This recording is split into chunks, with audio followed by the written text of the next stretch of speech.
Welcome to the Agatha Christie in Devon podcast. I'm Matt Newbury. And I'm Sophie Pearce. And this podcast is all about the places in Devon that Agatha loved and which inspired her. And today we've come to beautiful Anstey's Cove, somewhere that Agatha used to come as a girl and a young woman. And this episode is all about young love. We're going to be finding out about how Agatha came out as a debutante and even went to Egypt to do so. But first, Matt, just tell us a little bit more about, why Anstey's Cove? Why are we here? So Anstey's Cove was really popular with Victorians, and what they would love to do is come down for picnics, and they would get their servants to drag the picnic hampers down the very steep hill. In fact, Anstey's is an old Devon term for rode up a steep hill, so we've just walked down that hill. You can't drive here, but the Victorians would get their servants to drag the picnic baskets down, and they would have picnics here. And Agatha came on a picnic. Last time we mentioned she was doing amateur theatricals at Cockington, and after one of those plays she came on a date, a moonlit picnic down here, with somebody called Amyas Boston, another cast member, and they came down with one of these picnic boxes. They sat on a rock. They looked out to sea under the moonlight, and they just didn't talk to each other. I think it's a bit of an awkward first date, really. So, and it obviously was very awkward in Agatha's mind, because she used his name as a murder victim in a later book, Five Little Pigs. So that romance obviously wasn't particularly successful and didn't really go anywhere. But you can imagine how beautiful it was in this bay on a moonlit night. I mean, we're looking out over a beautiful pine-coloured sea today. The colour is amazing, and over to the distinctive pointed rock on the other side, which frames this view so beautifully. And as Matt says, it was an incredibly popular place because of its beauty, and there was even a rather unusual sign which was put up by the Thomas family, who ran the refreshment stand overlooking the Shingle Beach. And in fact, we've still got a cafe here today, which is rather wonderful. So this was what was written on the sign, this rather lovely little poem. Picnics supplied with hot water and tea at a nice little house down by the sea. Fresh crabs and lobsters every day, salmon peel sometimes, red mullet and grey. The neatest of pleasure boats let out on hire, fishing tackle as good as you can desire. Bathing machines for ladies are kept, with towels and gowns all quite correct. Thomas is the man who provides everything, and also teaches young people to swim. Well, isn't that absolutely lovely? And apparently there used to be two versions of the sign, one in Latin and one in English. I mean, I'm not sure we could understand the Latin one today, but it'd be great to do an updated version of that sign, wouldn't it? Mentioning paddle boards and, 99 flakes and fish and chips and things. And kayaks. Kayaks. Excellent. Yeah, no, I think maybe we should do that, Matt.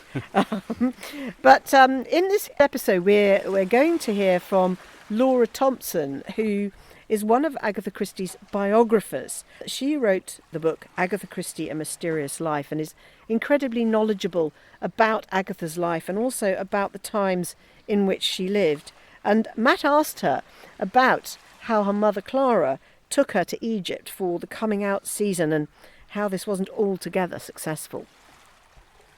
She had two proposals, but her mother Clara, saw fit to turn one of them down on her behalf, which was quite extraordinary. But their relationship was a little bit like that. She was a very strong, controlling woman, Clara, although Agatha absolutely adored her. But she had, it seems extraordinary to us now that if you didn't have a lot of money, you went and became a debutante in Egypt. That was the cheap way of doing it. You went and stayed in Cairo for 3 months. But that is what they did. And I think in many ways Agatha enjoyed it. She developed socially. There was an incident where she was dancing with a chap who I think thought she was very lovely, but took her back to Clara and said, she's a charming girl, but you really need to teach her how to talk. But, she blossomed. And she was a very attractive girl. We're so familiar with that matronly image of her. She was a tall, very, very slim, with this wonderful, long, fair hair. And she had a pink dress that she was very proud of out in Egypt. And I think as a young woman, she did really learn to enjoy herself. I think there was this simple desire to have fun, to enjoy being a young woman on the brink of life, that she really did, that coexisted very easily with her extreme creativity in a way that's always interested me. the fact that she was out in Egypt going to 5 dances a week. I mean, can you imagine? But at the same time wrote her first novel, because this Snow Upon the Desert novel that was never published, that is, the plotting is all over the place, which is not what you would associate with her. But already this wonderful eye, this wonderful gift for character in a phrase. So the whole time she was enjoying herself, this 19-year-old girl, she was also observing and watching. And that is probably the most interesting thing about Egypt, really. So how important was coming out, excuse me, and meeting a future husband for Agatha Miller and her family?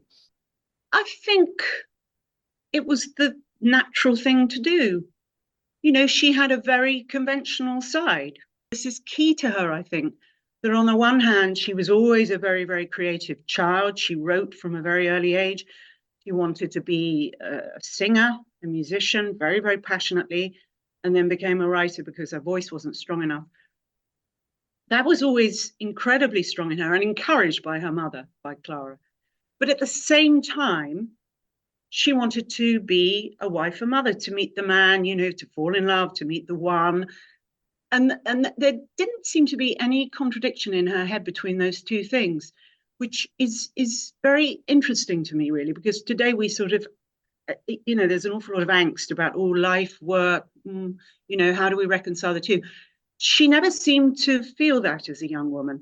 But, they were a conventional, I don't know, what would you, I mean, Torquay was a very genteel society, wasn't it? You didn't go out if you weren't wearing gloves. That was a little bit, fast. For women, girls of her class. And to be a sort of debutante in that minor way that she was, and to get married, that was just part of the hierarchical society to which she belonged and which she didn't really ever question. And her father obviously came from quite a New York sort of upper class background, and I think that was very much in her. And her sister, if you think about her sister Madge, who was so clever, but they didn't want her to go to Cambridge in case that made her less marriageable. And yet at the same time, she expressed herself through writing and so on. So you get this, as I say, this balance of conventionality and creativity. And that, I think, feeds into Agatha's books, even if it's indirect. I think it's all there. Fascinating. And we're going to be talking to Laura later on in the podcast. But for now, we've come to Torquay Golf Club, which is the most beautiful site on the northern part of Torquay, quite near the coast, looking out over its amazing manicured grounds, and it's got a lot of trees as well. And apparently this place was actually the inspiration for the golf course in one of Agatha's novels, Why Didn't They Ask Evans? But we're here, Matt, aren't we, to find out about Agatha's first ever proposal. Yeah, so according to Agatha, in the 1910s, this golf course wasn't the place the serious players came to. They all went over to Churston, but this place was, a bit rough and ready. They used to do horse racing here a few times a year, so you can imagine that's not very good for a golf course. And Agatha's friends, the Lucy family, discovered that Agatha really didn't know how to play golf, and she had no idea, how to hold a club or anything. So when Reggie Lucy, who was the brother of the family, came back from leave in Hong Kong, and he was a major in the Gunners over there, he offered to give Agatha some golf lessons. So he took her up here, and then one day, after playing a little round of golf, they got down to the fourth hole, they sat in the shade of a hedge, and he proposed to her in the most nonchalant way possible. Yeah, apparently he sat there sort of puffing his pipe for a while, and then he said, I don't know whether you know I want to marry you. You probably do, but I might as well say it. Mind you, I'm not pushing myself forward in any way. I mean, there's no hurry. I mean, Agatha did say yes. We'll let Laura Thompson continue the story. Oh, Reggie Lucy. I mean, I think if you read her Mary Westmacott novel, Unfinished Portrait, which is directly autobiographical, and Reggie Lucy is Peter in it, I think you do see Agatha Christie wondering what it would have been like if she had married Reggie Lucy, she was friends with his sisters, and he was just a really nice guy, very easygoing, he said something like, oh, Agatha, you've got a lot of scalps, haven't you? Because she'd already had two other proposals of marriage. She had a very easy sort of relationship. Men found her attractive in that way. And he said, you've got a lot of scalps, you may as well add me to your list or something like that. And she did accept his proposal of marriage because she liked him so much.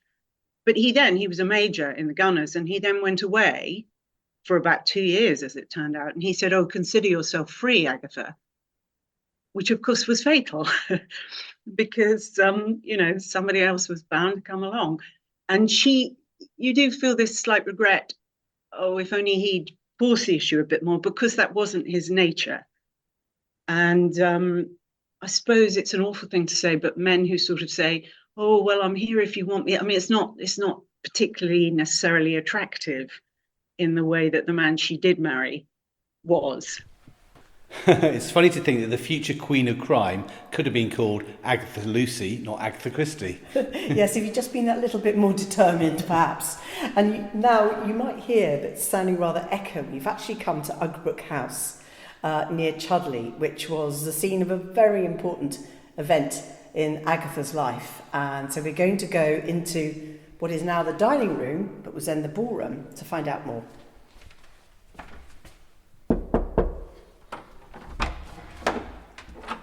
Hello. Hello. Hello. Lovely to see you. Thank you very much. Not at all. Welcome to Ugbrooke. Well, we're with the Honourable Alexander Clifford, who's very kindly agreed to show us the room here at Ugbrooke where Agatha met Archie Christie for the first time. So, Alexander, tell us what happened here on that fateful evening in October 1912. Well, it was a fabulous ball, and it was put on for the garrison, the office at the garrison in Exeter. And my great uncle, I think I got that one right, Major General Lewis Hugh Clifford, he invited the garrison over, and those lovely gents needed to have some ladies to dance with. So his wife Mabel went around their friends locally, and one of them was Commander Travers, who was by that stage family friends with the Millers.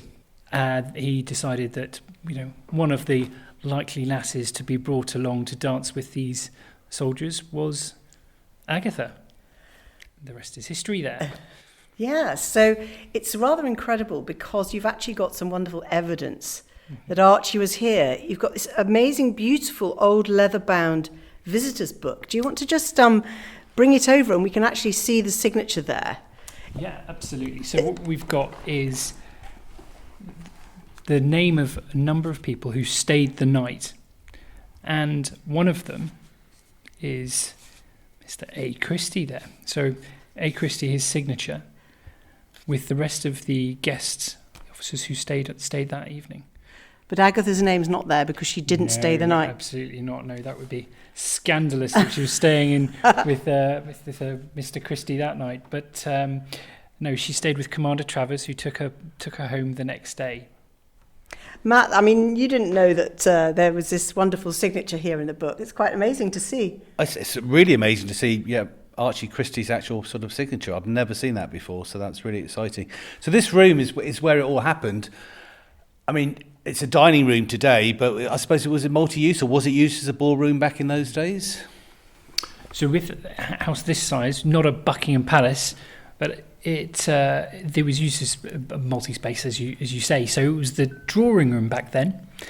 What would happen is the furniture in the middle would have been taken out, open it up into a wider space, and this is where all the dancing would happen. You'd use different rooms in the downstairs of the house for the event, but this is where Agatha would have walked in from one side of the room, locked eyes with Archie, and danced the night away, which was fabulous. She was one of her friends, Mr. Griffiths. He was also in the same regiment as Archie, and he said, I'm not allowed out, I can't go, but one of the officers who's going to be at the ball is this Christie fellow.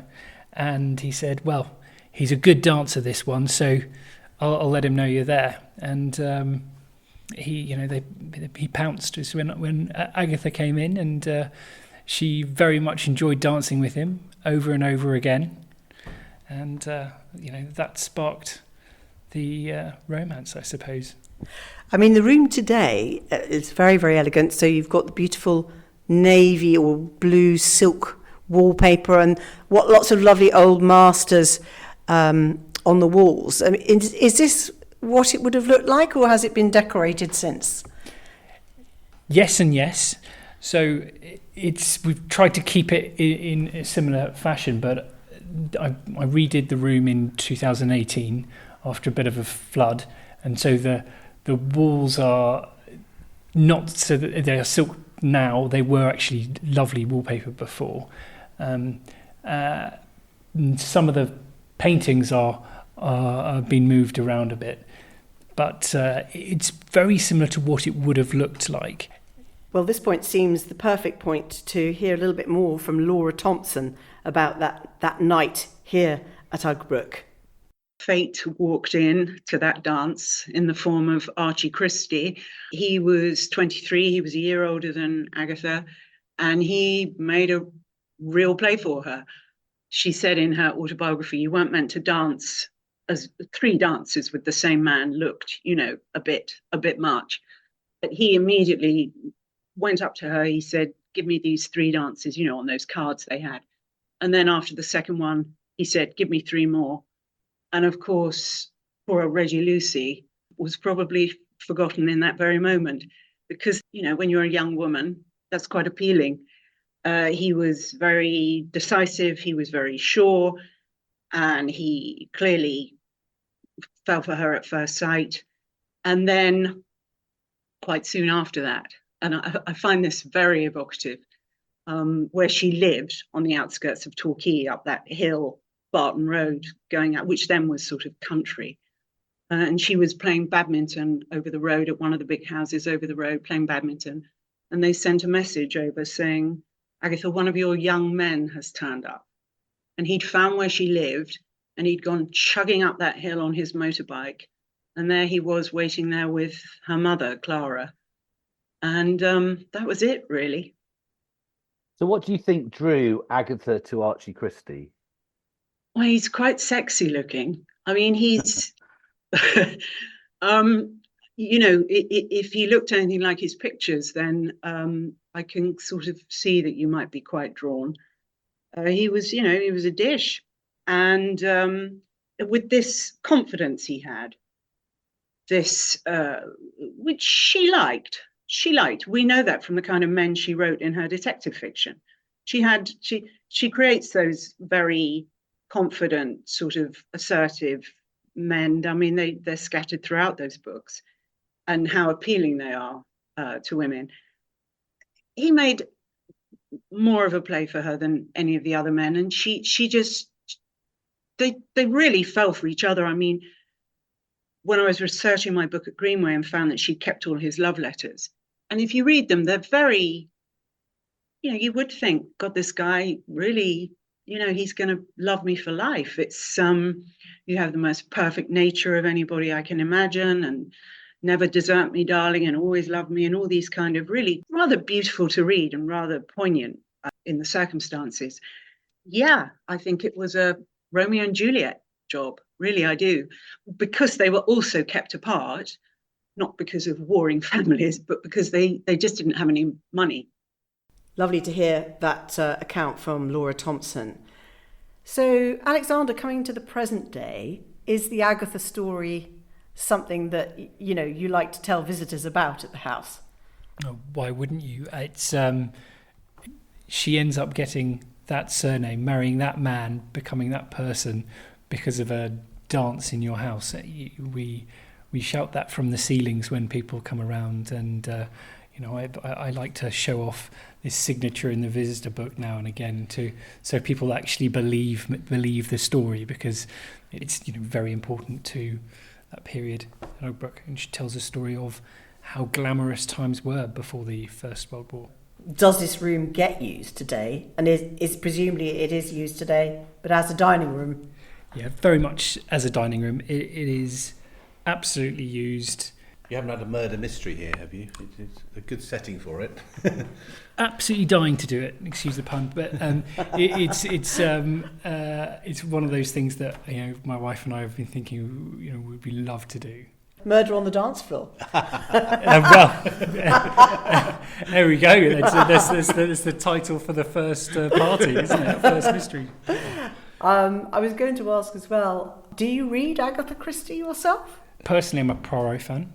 My wife is mad for it though, and so when I told her about Agatha meeting Archie, she didn't believe me. And when I showed her this, I actually had to show her the signature in the visitors book before she believed me. And I think she almost cried when she found out. So she's more of a Agatha Christie fan than I am. Well, the next stop on our itinerary in this podcast is the Pavilion in Torquay. But before that, it's time for our What Christie Means to Me in 3 feature, where we ask an expert or fan to describe why they love Agatha so much in just 3 minutes. And this time we're going to hear from author and academic Jamie Bernthal-Hooker. For someone I've never met and never will meet, Agatha Christie has had the most amazing influence on my life, and she is such a presence in my life. I think she always will be, and I think that's wonderful. It's not just the tangible ways she's affected me, like I've written or edited 5 books that have her name on the cover. I talk about Agatha Christie at events up and down the country a lot, and I'm always reading her. But in other ways too, she shaped me. So she was, like a lot of people, for me, the first grown-up author I read. I was 8 when I read Lord Edgware Dies and became absolutely hooked, first of all on the characters, then on the plot, trying to solve that almost impossible seeming puzzle, getting completely blindsided by the author, and then thinking at the end, oh my goodness, that must have been obvious, that's the only way it could have happened. It's that brilliant, clever plotting that really hooked me in, explained in a way that I as an 8-year-old could understand, and in a way that doesn't patronise me now as someone in their mid-30s. I think it's just this genius alchemy of literary talent to be able to achieve that readability.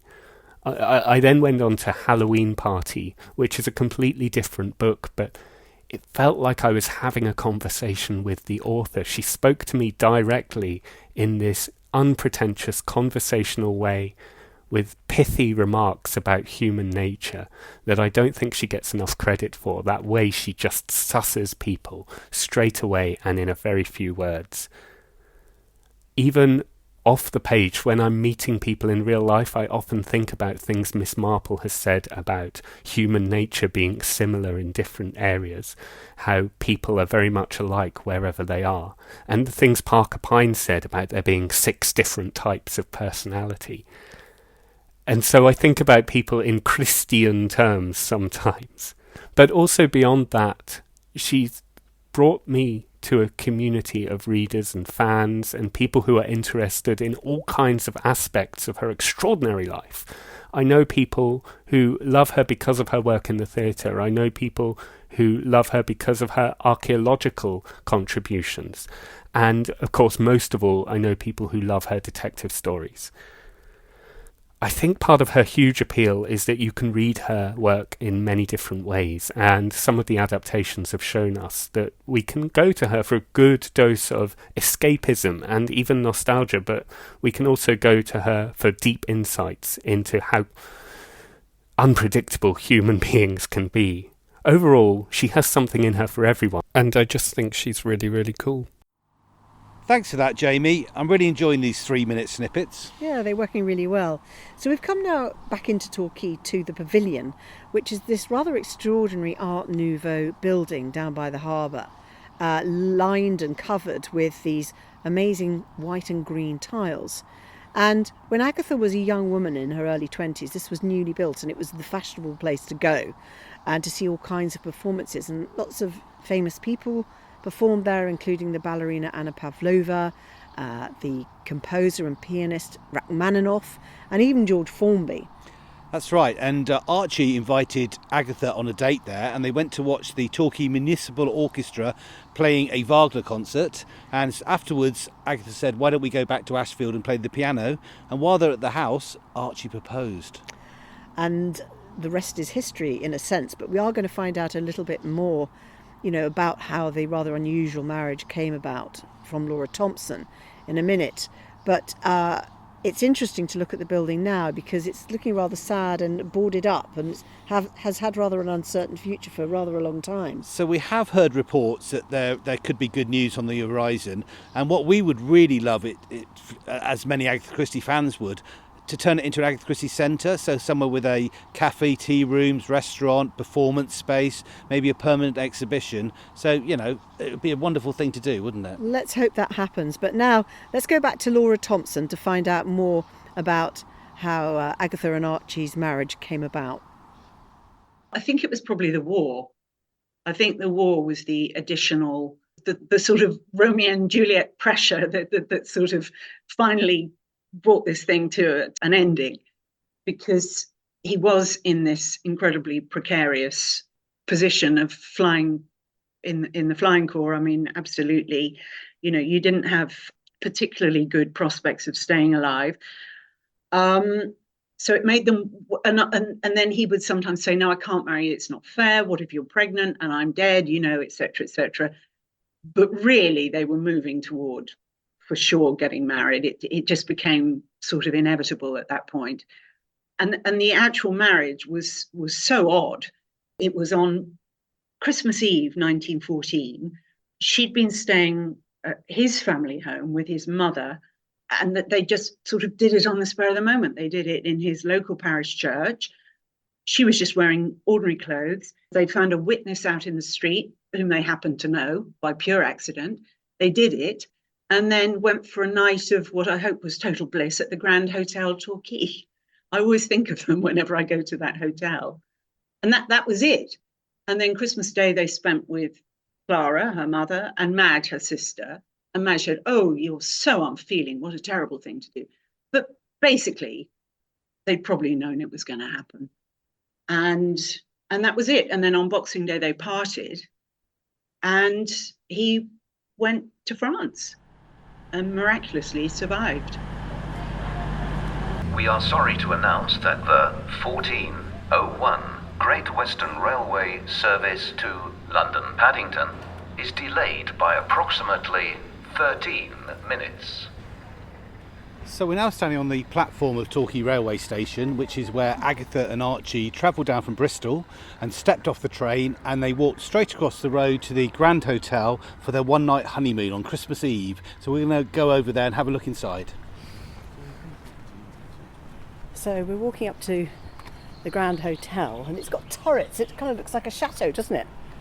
It does. It wouldn't be out of place at all on the French Riviera. It's definitely the style they've gone for. And this is where Agatha and Archie spent their honeymoon.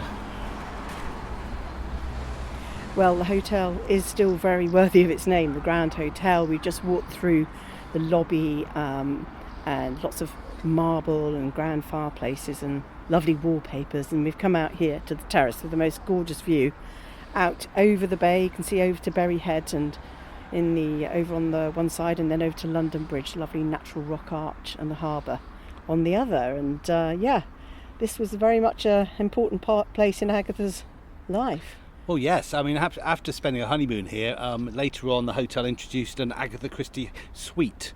So apparently this is a 2-bedroom suite. It's all furnished in 1930s style. There's a big picture of Agatha Christie above a vintage typewriter. And the view out the windows, and the view we're taking now, is voted one of the best views in the world by the British Guild of Travel Writers. And it's also voted one of the best places to enjoy a glass of wine. Yeah, well, it really is. It really has got the most incredible position. So this is where Agatha and Archie had their honeymoon night. But what about their rather unconventional wedding? How did the family respond? Matt asked Laura Thompson about this, and in particular how shocked Agatha's mother must have been. Oh, extraordinary. And particularly with how they were together, Clara and Agatha. I remember Agatha's daughter, Rosalind, whom I was lucky enough to meet at Greenway, saying to me, my mother, Agatha, never thought that her mother was wrong about anything. She kind of worshipped her. So the only time really that Clara was overridden was in this business of marrying Archie Christie. And, knowing that the marriage didn't last, you do have to think, well, Clara was probably right. She was probably right about it. They probably weren't ultimately well suited. But the pressure of physical passion, the pressure of, as I say, the war, sort of put a kind of excitation on the whole thing when you're young and crazily in love.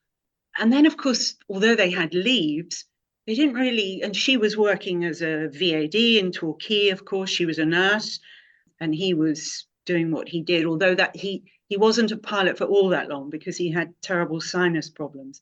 But he finally took a job in London just before the end of the war in 1918. And it was only then really that the married life began. So that must have been, probably quite a common situation, but quite weird, really, because only now do you think, oh, now I've got to get to know this person. It is really strange. And I suppose looking at Archie now, he's sort of regarded as this cad who would later cheat on Agatha. But is that kind of oversimplifying him a bit?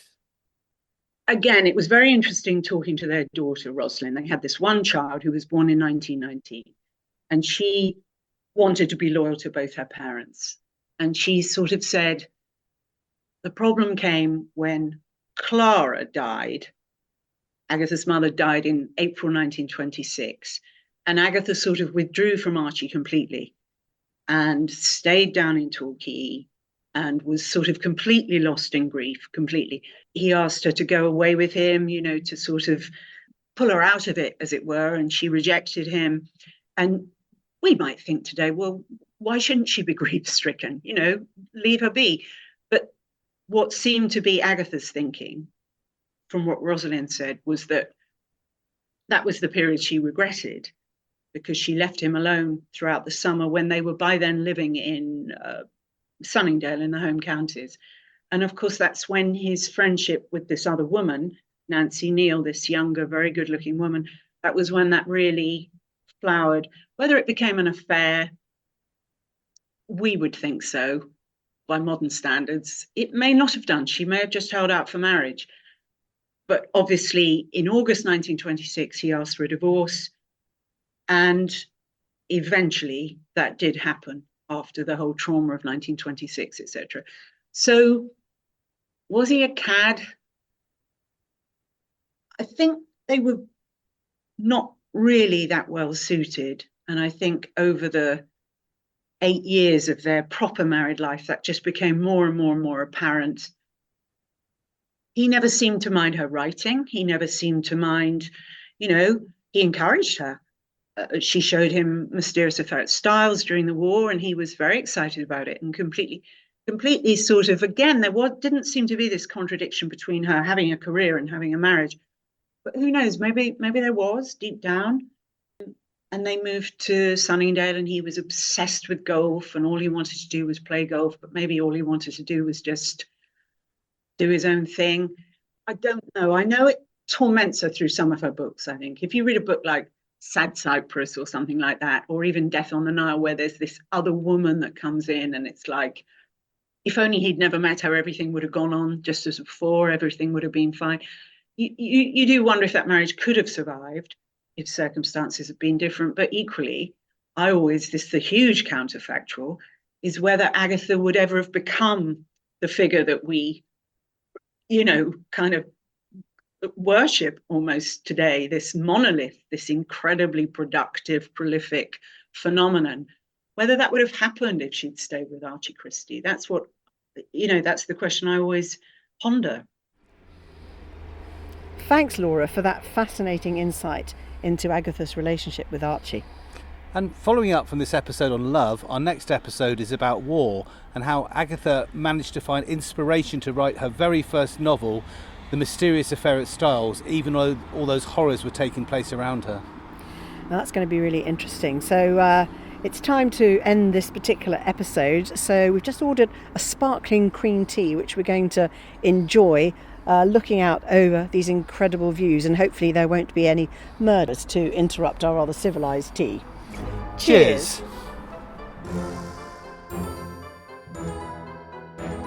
This podcast was recorded on location in Devon, England in July 2024 and is brought to you by the Agatha Christie Festival. It was funded by Torbay's Local Heritage Grant Scheme. This is a collaboration between Torbay Council, Torbay Culture and the English Riviera UNESCO Global Geopark, with investment from the National Lottery Heritage Fund. Thanks to our guests Laura Thompson, the Honourable Alexander Clifford and Dr. Jamie Bernthal-Hooker. Original music and design is by Rob Hoskins at Design by Hoskins. Why not join us at the Agatha Christie Festival every September on the English Riviera? Visit www.agathachristiefestival.com.